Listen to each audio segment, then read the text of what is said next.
Hi hello नमस्कार दोस्तों। Personal computer, जिसे शॉर्ट में पीसी भी कहते हैं, वास्तव में इतना पर्सनल नहीं हुआ करता था आज से कुछ 70-75 साल पहले। आज तो कंप्यूटर आपकी मुट्ठी में समा जाता है, लेकिन पहले इसको 2000 स्क्वायर फीट की जगह भी कम पड़ती थी। जी हाँ, आज हम आपको ले चलेंगे उस मॉडर्न इन्वेंशन के सफर में जिसने दुनिया को वाकई में बहुत छोटा बना दिया है। आप अपने घर बैठे बैठे दुनिया के किसी भी कोने में अपने दोस्त से वीडियो चैट कर सकते हो, कुछ सेकंड्स में इंटर कंट्री पैसे ट्रांसफर कर सकते हो, अपना बिजली का बिल भर सकते हो, इंटरनेट पे वीडियोस अपलोड कर सकते हो, वगैरह वगैरह। तो शुरू करते हैं पर्सनल कंप्यूटर्स का सफर रैंडम ज्ञान बाय सेठ के आज के एपिसोड में।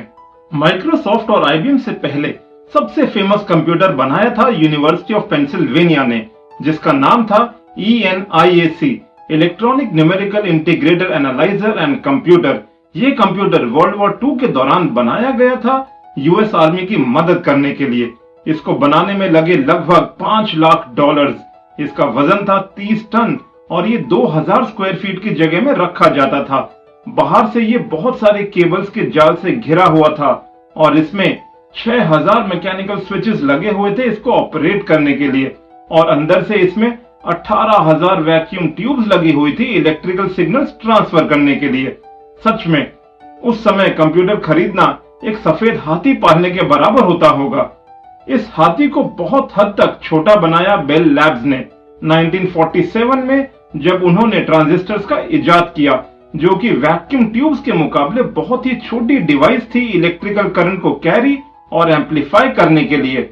इसको एक कदम आगे और लेकर गए टेक्सास इंस्ट्रूमेंट्स और फेयरचाइल्ड सेमीकंडक्टर लेट 1950s में इंटीग्रेटेड सर्किट यानी आईसी की मदद से। एक ऐसा आविष्कार जिससे ट्रांजिस्टर्स, कैपेसिटर्स, रेजिस्टर्स और डायोड्स एक ही सिलिकॉन चिप में सम्मिलित होने लगे।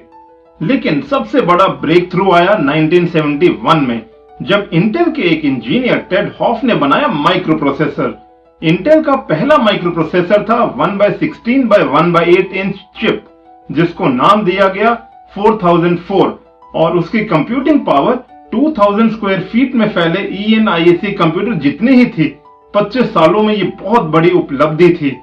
1970 के शुरुआती दशक तक पर्सनल कंप्यूटर सिर्फ कुछ हॉबीज ही यूज किया करते थे शौक के लिए, लेकिन यह सब जल्द ही बदलने वाला था।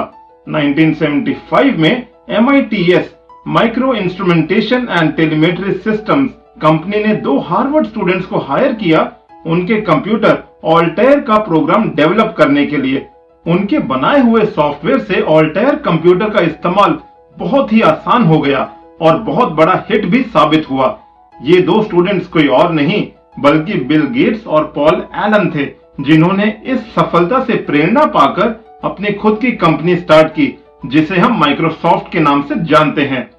इसके लगभग 2 साल बाद स्टीव जॉब्स और स्टीव वॉजनियाक ने लॉन्च किया एप्पल II के नाम से एक पर्सनल कंप्यूटर, जिसमें कीबोर्ड, कलर स्क्रीन और डेटा स्टोर करने का एक्सटर्नल डिवाइस भी था।